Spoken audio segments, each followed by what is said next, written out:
It's true. And these are the best and the finest. When Mexico sends its people, they're not sending their best. They're not sending you. They're not sending you. They're sending people that have lots of problems, and they're bringing those problems with us. They're bringing drugs, they're bringing crime, they're rapists, and some, I assume, are good people. But I speak to border guards, and they tell us what we're getting. And it only makes common sense. It only makes common sense. They're sending us not the right people. It's coming from northern Mexico. It's coming from all over South and Latin America, and it's coming probably from the Middle East. But we don't know, because we have no protection, and we have no competence. We don't know what's happening. And it's got to stop. And it's got to stop fast.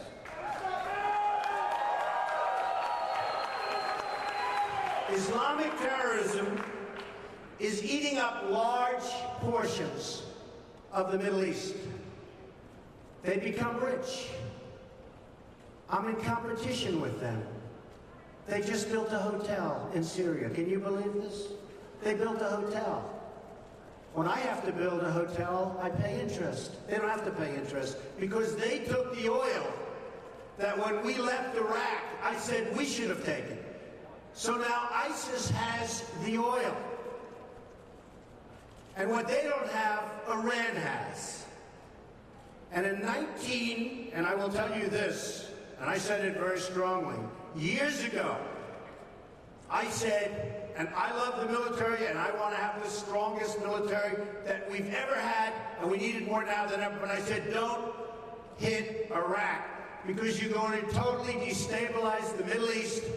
Iran is going to take over the Middle East. Iran and somebody else will get the oil, and it turned out that Iran is now taking over Iraq. Think of it. Iran is taking over Iraq, and they're taking it over big league. We spent $2 trillion in Iraq. $2 trillion. We lost thousands of lives, thousands in Iraq. We have wounded soldiers who I love. I love. They're great. All over the place. Thousands and thousands of wounded soldiers. And we have nothing. We can't even go there. We have nothing. And every time we give Iraq equipment, the first time a bullet goes off in the air, they leave it. Last week I read 2,300 Humvees. These are big vehicles were left behind for the enemy. 2,000, you would say maybe 2, maybe 4? 2,300 sophisticated vehicles they ran and the enemy took. We need Trump now! You're right.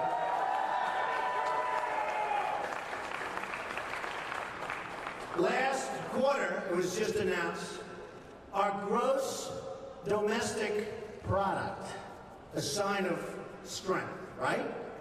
But not for us. It was below zero. Who ever heard of this? It's never below zero. Our labor participation rate was the worst since 1978. But think of it, GDP below zero. Horrible labor participation rate. And our real unemployment is anywhere from 18 to 20%. Don't believe the 5.6. Don't believe it. That's right, a lot of people up there can't get jobs.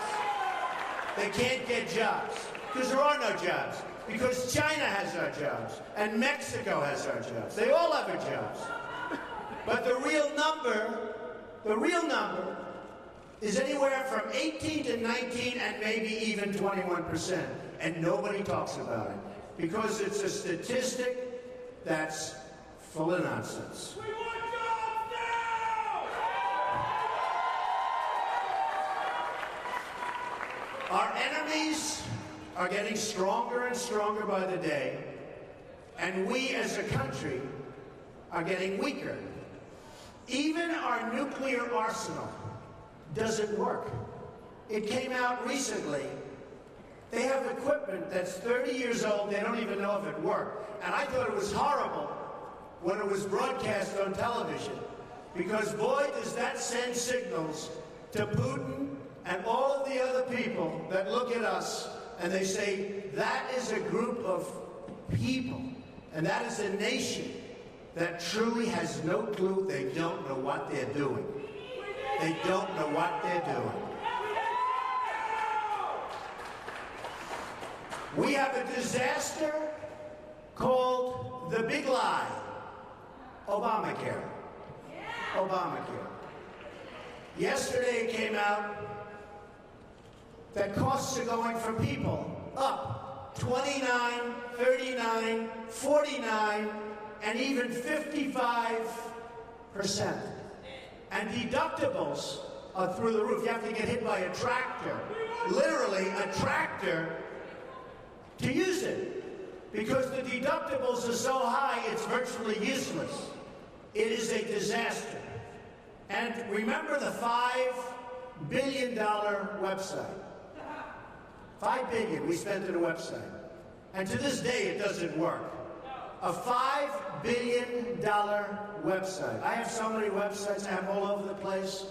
I hire people, they do a website. It costs me $3 billion website.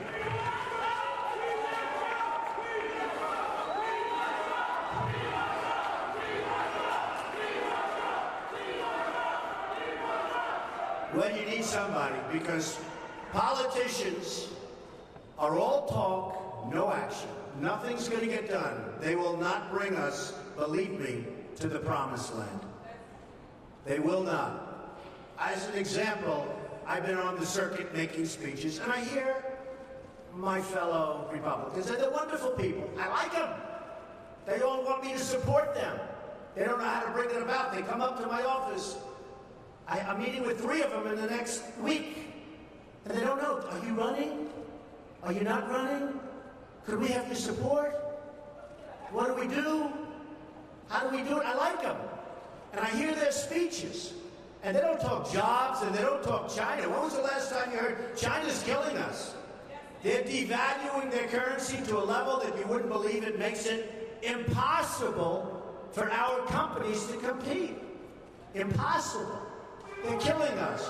But you don't hear that from anybody else. You don't hear it from anybody else. And I watch the speeches. Thank you. I watch the speeches of these people, and they say, the sun will rise, the moon will set, all sorts of wonderful things will happen. And people are saying, what's going on? I just want a job. Just get me a job. I don't need the rhetoric. I want a job. And that's what's happening. And it's going to get worse, because remember, Obamacare really kicks in 2016.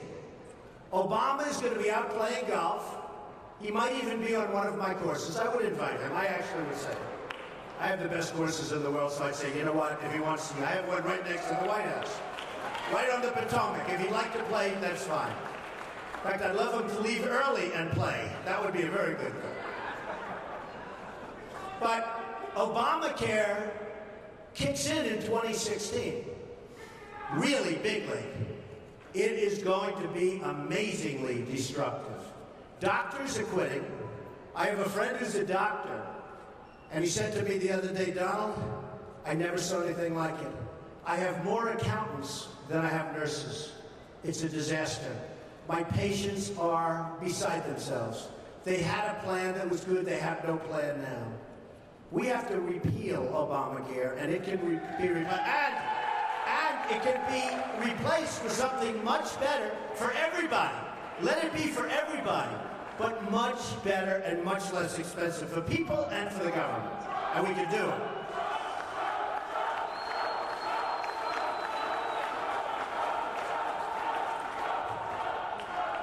So, I've watched the politicians. I've dealt with them all my life. If you can't make a good deal with a politician, then there's something wrong with you. You're certainly not very good. And that's what we have representing us. They will never make America great again. They don't even have a chance. They're controlled fully. They're controlled fully by the lobbyists, by the donors, and by the special interests. Fully. They control them. Hey, I have lobbyists, I have to tell you. I have lobbyists that can produce anything for me. They're great. But you know what? It won't happen. It won't happen. Because we have to stop doing things for some people, but for this country, it's destroying our country. We have to stop, and it has to stop now. Now, our country needs a truly great leader. And we need a truly great leader now. We need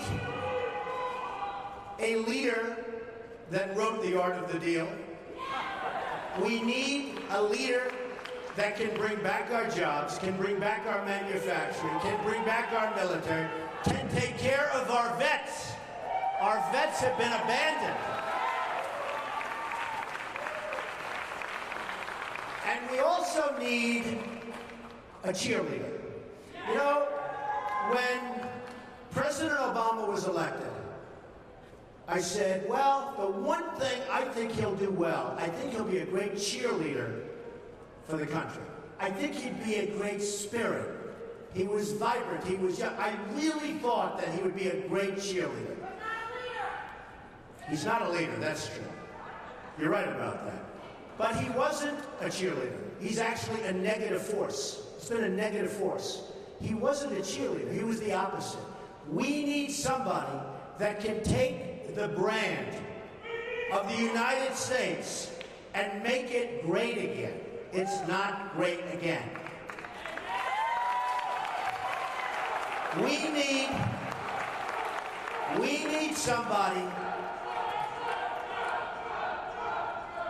need somebody that literally will take this country and make it great again.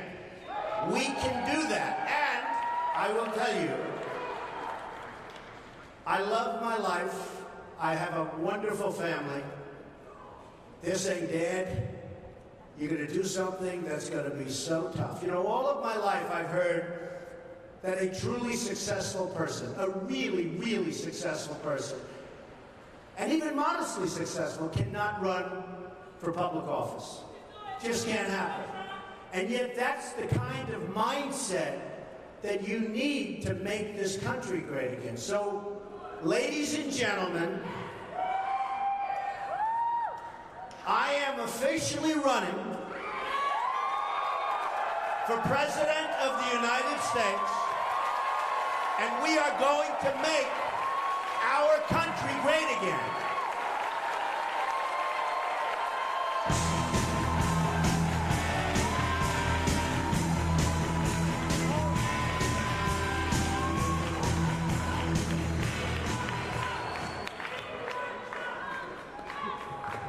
It can happen. Our country has tremendous potential. We have tremendous people. We have people that aren't working. We have people that have no incentive to work. But they're going to have incentive to work. Because the greatest social program is a job. And they'll be proud, and they'll love it, and they'll make much more money than they would have ever made. And they'll be doing so well, and we're going to be thriving as a country. Thriving. It can happen. I will be the greatest jobs president that God ever created, I tell you.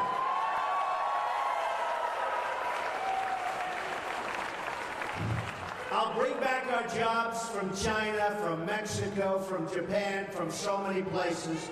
I'll bring back our jobs and I'll bring back our money. Right now, think of this.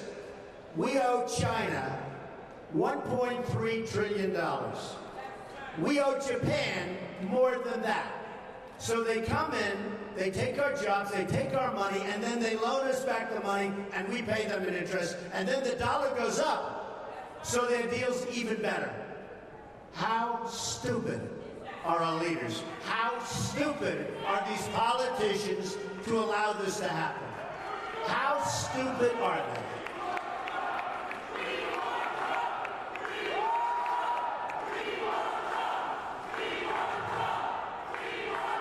I'm going to tell you, thank you, I'm going to tell you a couple of stories about trade, because I'm totally against the trade bill for a number of reasons. Number one, the people negotiating don't have a clue. Our president doesn't have a clue. He's a bad negotiator. He's the one that did Bergdahl. We get Bergdahl, they get 5 killer terrorists that everybody wanted over there. We get Bergdahl, we get a traitor. We get a no-good traitor, and they get the 5 people that they've wanted for years, and those people are now back on the battlefield trying to kill us. That's the negotiator we have. Take a look at the deal he's making with Iran. He makes that deal, Israel maybe won't exist very long. It's a disaster, and we have to protect Israel. But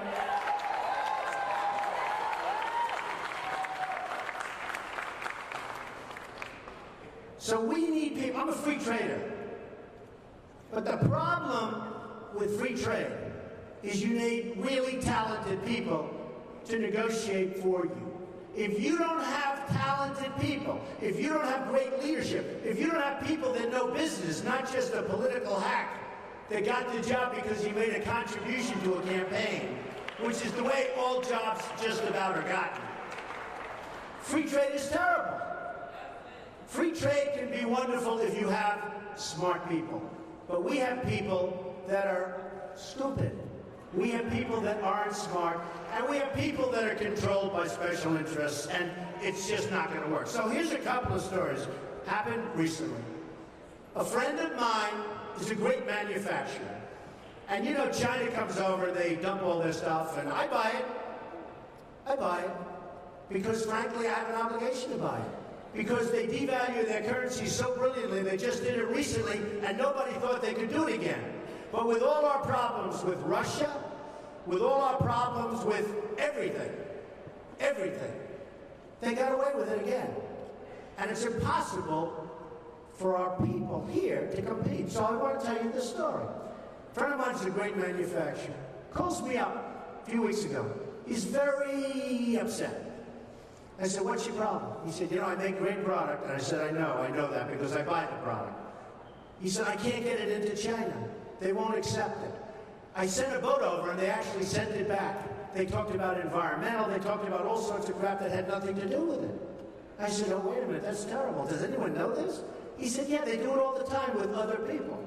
I said, they send it back? Yeah. So I finally got it over there and they charged me a big tariff. They're not supposed to be doing that. I told them. Now, they do charge a tariff on trucks. When we send trucks and other things over there, ask Boeing. They wanted Boeing's secrets. They wanted their patents and all their secrets before they agreed to buy planes from Boeing. Hey, I'm not saying they're stupid. I like China. I sell an apartment for I just sold an apartment for $15 million to somebody from China. Am I supposed to dislike it? I own a big chunk of the Bank of America building at 1290 Avenue of the Americas that I got from China in a war. Very valuable. I love China. The biggest bank in the world is from China. You know where the United States headquarters is located? In this building, in Trump Tower. I love China. People say, oh, you don't like China. No, I love them. But their leaders are much smarter than our leaders. And we can't sustain ourselves with that. There's too much. It's like take the New England Patriots and Tom Brady and have them play your high school football team. That's the difference between China's leaders and our leaders. They are ripping us. We are rebuilding China. We're rebuilding many countries. China, you go there now, roads, bridges, schools, you never saw anything like it. They have bridges that make the George Washington Bridge look like small potatoes. And they're all over the place. We have all the cards, but we don't know how to use them. We don't even know that we have the cards because our leaders don't understand the game. We can turn off that spigot by charging them tax until they behave properly. now they're going militarily. They're building a military island in the middle of the South China Sea, a military island. Now, our country could never do that because we have to get environmental clearance. And the environmentalists wouldn't let our country. We would never build an ocean. They built it in about 1 year, this massive military port.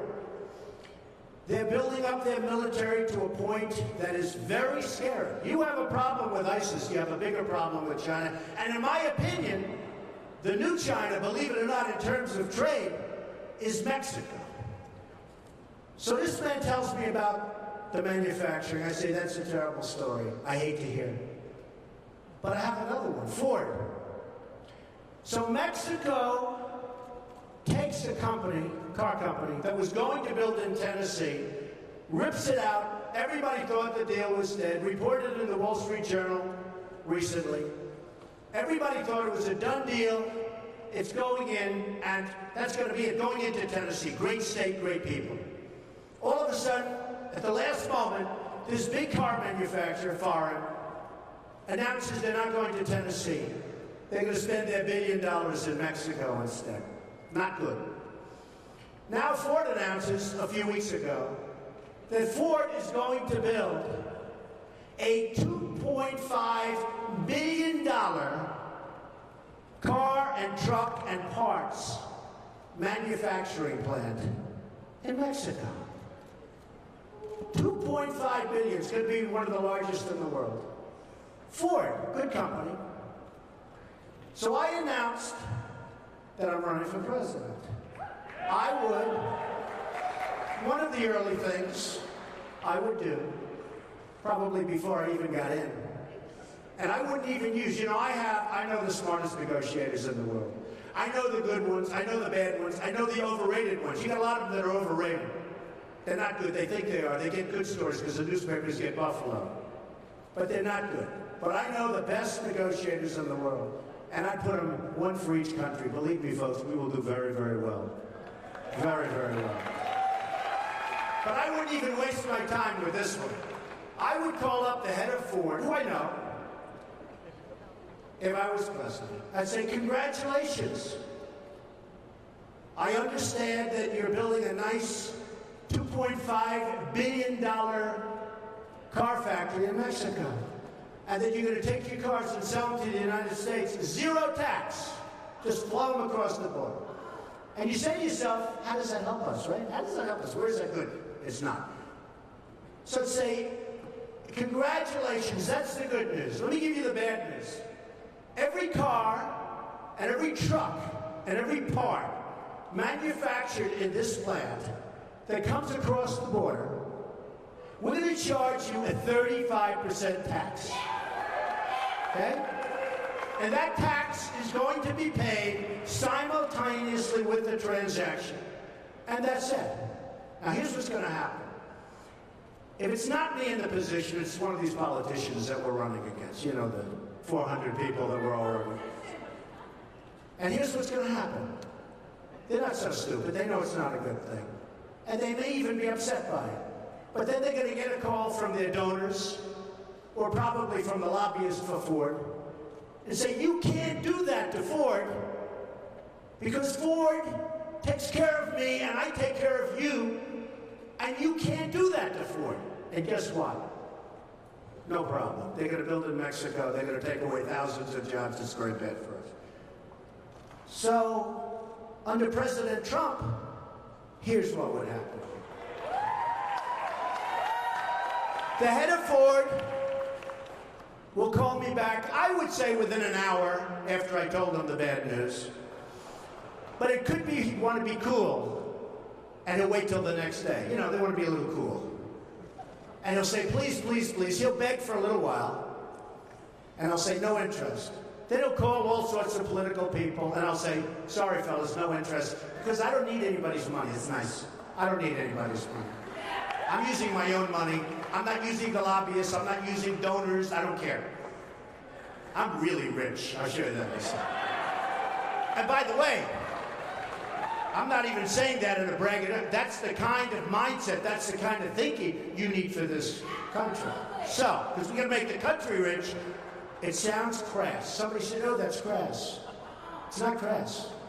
We got 18 trillion in debt. We got nothing but problems. We got a military that needs equipment all over the place. We got nuclear weapons that are obsolete. We've got nothing. We got Social Security that's going to be destroyed if somebody like me doesn't bring money into the country. All these other people want to cut the hell out of it. I'm not going to cut it at all. I'm going to bring money in, and we're going to save it. But here's what's going to happen. After I'm called by 30 friends of mine who contributed to different campaigns, after I'm called by all of the special interests and by the donors and by the lobbyists, and they have zero chance at convincing me, zero. I'll get a call the next day from the head of Ford. He'll say, please reconsider. I'll say no. He'll say, Mr. President, we've decided to move the plant back to the United States. We're not going to build it in Mexico. That's it. They have no choice. They have no choice. There are hundreds of things like that. I'll give you another example. Saudi Arabia. They make $1 billion a day. $1 billion a day. I love the Saudis. Many are in this building. They make $1 billion a day. Whenever they have problems, we send over the ships. We're going to protect. What are we doing? They got nothing but money. If the right person asked them, they'd pay a fortune. They wouldn't be there except for us. And believe me, you look at the border with Yemen. You remember Obama a year ago. Yemen was a great victory. 2 weeks later, the place was blown up. Everybody got, and they kept our equipment. They always keep our equipment. We just said used equipment, right? They always keep our equipment. We would have sent some real junk, because frankly, we would have sent our surplus. We're always losing this gorgeous brand new stuff. But look at that border with Saudi Arabia. Do you really think that these people are interested in Yemen? Saudi Arabia, without us, is gone. They're gone. And I'm the one that made all of the right predictions about Iraq. You know, all of these politicians that I'm running against now, it's so nice to say I'm running as opposed to if I run, I'm running. But all of these politicians that I'm running against now, they're trying to disassociate. I mean, you looked at Bush, it took him 5 days to answer the question on Iraq. He couldn't answer the question, he didn't know. I said, is he intelligent? Then I looked at Rubio. He was unable to answer the question. Is Iraq a good thing or a bad thing? He didn't know.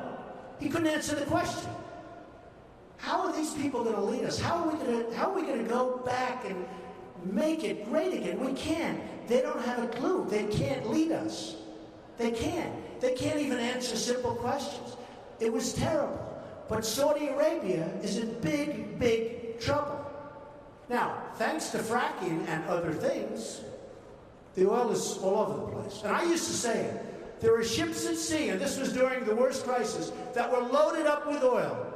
And the cartel kept the price up. Because again, they were smarter than our leaders. They were smarter than our leaders. There is so much wealth out there that can make our country so rich again, and therefore make it great again. Because we need money. We're dying. We're dying. We need money. We have to do it. And we need the right people. So, Ford will come back. They'll all come back. And I will say this.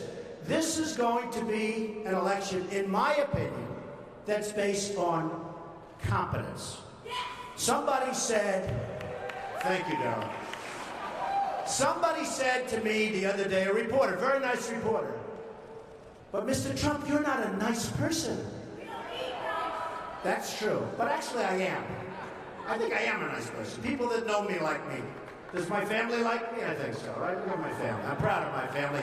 By the way, speaking of my family, Melania, Barron, Kai, Donnie, Don, Vanessa, Tiffany, Ivanka did a great job. Did she do a great job? Great.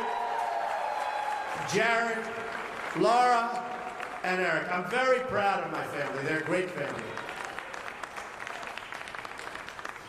So the reporter said to me the other day, But Mr. Trump, you're not a nice person. How can you get people to vote for you? I said, I don't know.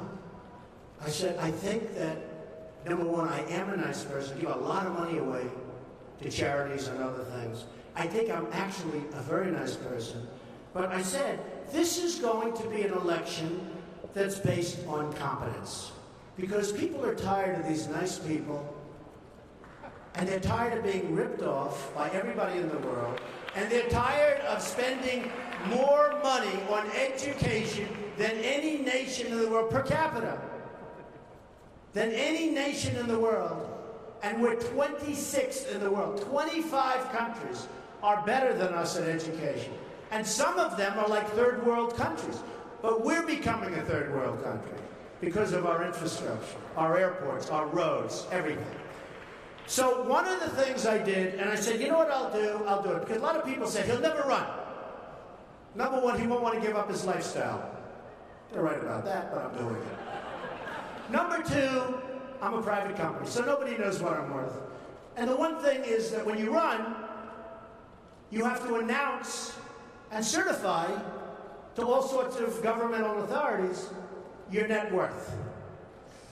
So I said, that's okay. I'm proud of my net worth. I've done an amazing job. I started off, thank you. I started off in a small office with my father in Brooklyn and Queens. And my father said, and I love my father, I learned so much. He was a great negotiator. I learned so much just sitting at his feet, playing with blocks, listening to him negotiate with subcontractors. But I learned a lot. But he used to say, Donald, don't go into Manhattan. That's the big leagues. We don't know anything about that. Don't do it. I said, Dad, I got to go into Manhattan. I got to build those big buildings. I got to do it, Dad. I've got to do it. And after 4 or 5 years in Brooklyn, I ventured into Manhattan and did a lot of great deals. The Grand Hyatt Hotel. I was responsible for the convention center on the west side. I did a lot of great deals, and I did them early and young. And now I'm building all over the world, and I love what I'm doing. But they all said, a lot of the pundits on television, well, Donald will never run. And one of the main reasons is he's private, and he's probably not as successful as everybody thinks. So I said to myself, you know, nobody's ever going to know unless I run. Because I'm really proud of my success. I really am. I've employed tens of thousands of people over my lifetime. That means medical, that means education, that means everything. So a large accounting firm and my accountants have been working for months because it's big and complex, and they put together a statement, a financial statement. This is a summary, but everything will be filed eventually with the government, and we don't need extensions or anything. We'll be filing it right on time. We don't need anything. And it was even reported incorrectly yesterday because they said he had assets of $9 billion. So I said, no, that's the wrong number. That's the wrong number, not assets. So they put together this, and before I say it, I have to say this. I made it the old-fashioned way. It's real estate. You know, it's real estate. It's labor, and it's unions good, and some bad, and lots of people that aren't in unions, and it's all over the place, and building all over the world. And I have assets, big accounting firm, one of the most highly respected, $9,240 million. And I have liabilities of about 500. That's long-term debt, very low interest rates. In fact, one of the big banks came to me and said, Donald, you don't have enough borrowings. Could we loan you $4 billion? I said, I don't need it. I don't want it. And I've been there. I don't want it. But in 2 seconds, they give me whatever I wanted. So I have a total net worth, and now with the increase, it'll be well over $10 billion. But here, a total net worth of $8 billion. Net worth, not assets, not liability. A net worth, after all debt, after all expenses, The greatest assets, Trump Tower, 1290 Avenue of the Americas, Bank of America building in San Francisco, 40 Wall Street, sometimes referred to as the Trump building, right opposite the New York City. Many other places, all over the world. So the total is $8,737,540,000. Now, I'm not doing that to brag, because you know what? I don't have to brag. I don't have to, believe it or not. I'm doing that to say that that's the kind of thinking our country needs. We need that thinking. We have the opposite thinking. We have losers. We have losers. We have people that don't have it. We have people that are morally corrupt. We have people that are selling this country down the drain. So I put together the statement, and the only reason I'm telling you about it today is because we really do have to get going. Because if we have another 3 or 4 years, you know, we're at 18 trillion now. We're soon going to be at 20 trillion. According to the economists, who I'm not big believers in, but nevertheless, this is what they're saying, that 24 trillion, we're very close. That's the point of no return. $24 trillion. We will be there soon. That's when we become Greece. That's when we become a country that's unsalvageable. And we're going to be there very soon. We're going to be there very soon. Make America strong! So, just to sum up, I would do various things very quickly. I would repeal and replace the big lie Obamacare. I would build a great wall, and nobody builds walls better than me, believe me. And I'll build them very inexpensively. I will build a great, great wall on our southern border, and I will have Mexico pay for that wall. Mark my words. Nobody would be tougher on ISIS than Donald Trump. Nobody. I will find within our military, I will find the General Patton, or I will find General MacArthur. I will find the right guy. I will find the guy that's going to take that military and make it really work. Nobody will be pushing us around. I will stop Iran from getting nuclear weapons. And we won't be using a man like Secretary Kerry that has absolutely no concept of negotiation, who's making a horrible and laughable deal, who's just being tapped along as they make weapons right now, and then goes into a bicycle race at 72 years old and falls and breaks his leg. I won't be doing that. And I promise I will never be in a bicycle race, that I can tell you. I will immediately terminate President Obama's illegal executive order on immigration. Immediately. Fully support and back up the Second Amendment. Now, it's very interesting. Today I heard it. Through stupidity, in a very, very hardcore prison, interestingly named Clinton,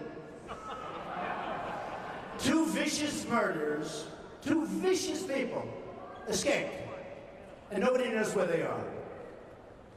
And a woman was on television this morning, and she said, you know, Mr. Trump, and she was telling other people, and I actually called her, but she said, you know, Mr. Trump, I always was against guns.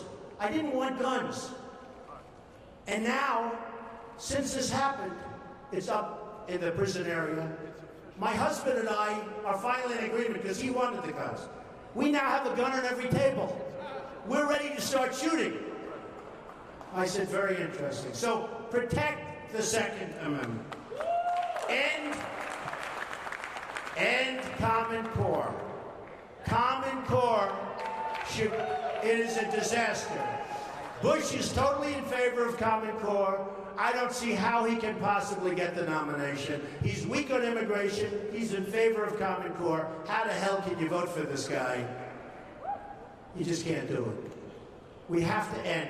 Education has to be local. Rebuild the country's infrastructure. Nobody can do that like me, believe me. It will be done on time, on budget, way below cost, way below what anyone ever thought. I look at these roads being built all over the country, and I say, I can build those things for 1/3. What they do is unbelievable. How bad? You know, we're building on Pennsylvania Avenue, the old post office. We're converting it into one of the world's great hotels. It's going to be the best hotel in Washington, D.C. We got it from the General Services Administration in Washington. The Obama administration, we got it. It was the most highly sought after, or one of them, but I think the most highly sought after project in the history of General Services. We got it. People were shocked. Trump got it. Well, I got it for 2 reasons. Number one, we're really good. Number two, we had a really good plan. And I'll add in the third, we had a great financial statement. Because the General Services, who are terrific people, by the way, and talented people, they wanted to do a great job. And they wanted to make sure it got built. So we have to rebuild our infrastructure, our bridges, our roadways, our airports. You come into LaGuardia Airport, it's like we're in a third world country. You look at the patches and the 40-year-old floor, they throw down asphalt, and you look at these airports. We are like a third world country. And I come in from China, and I come in from Qatar, and I come in from different places. And they have the most incredible airports in the world. You come back to this country, and you have LAX, disaster. You have all of these disastrous airports. We have to rebuild our infrastructure. Save Medicare, Medicaid, and Social Security without cuts. Have to do it. Get rid of the fraud, get rid of the waste and abuse, but save it. People have been paying it for years, and now many of these candidates want to cut it. You save it by making the United States, by making us rich again, by taking back all of the money that's being lost. Renegotiate our foreign trade deals. Reduce our $18 trillion in debt, because believe me, we're in a bubble. We have artificially low interest rates. We have a stock market that frankly has been good to me, but I still hate to see what's happening. We have a stock market that is so bloated. Be careful of a bubble, because what you've seen in the past might be small potatoes compared to what happens. So be very, very careful. And strengthen our military and take care of our vets. So, so important.